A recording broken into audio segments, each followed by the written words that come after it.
Guys welcome to sports गाला। दोस्तों, बाबर आजम को जो ही कप्तानी वापस मिली है, कुछ लोग तो तनकीद करना शुरू हो गए थे और कुछ उनकी पहली कप्तानी पर भी काफ़ी तनकीद कर चुके हैं।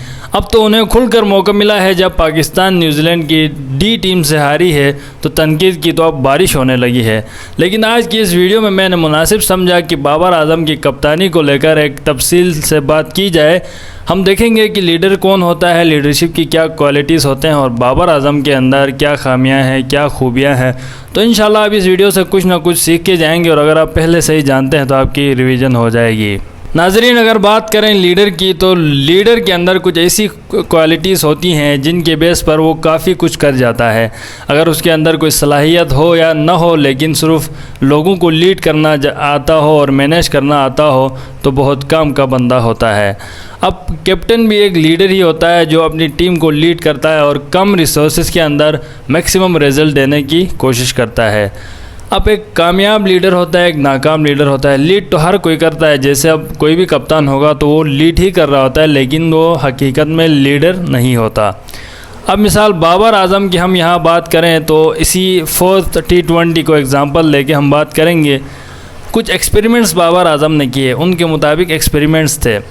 अब ये एक्सपेरिमेंट्स थे, हमें कब पता चलेगा? जब अगला मैच आएगा। अगर उनमें इन एक्सपेरिमेंट्स को रिपीट किया जाता है और बेहतर वे में रिपीट किया जाता है तो वो एक्सपेरिमेंट्स थे वाकईन।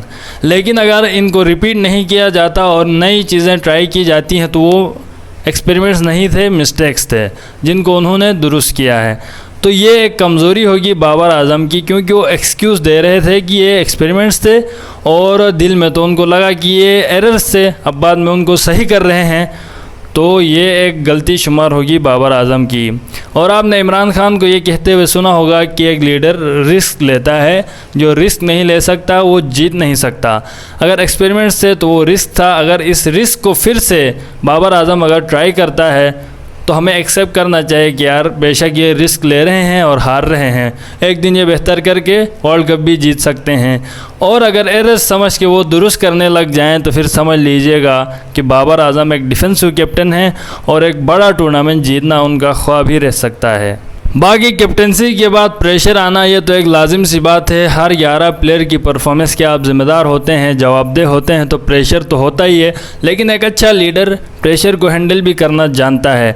बाबर आजम को यूँ ही कप्तानी मिली है, इनकी बैटिंग में एक बार फिर से सुस्त रवि का शिकार हो गई है और स्ट्राइक रेट ज़रा फिर से नीचे आ गया है। दोस्तों, आप बाबर आजम और बाबर आजम की कप्तानी के बारे में क्या इजहार राय रखते हैं? कमेंट करके ज़रूर बताइएगा। बहुत शुक्रिया।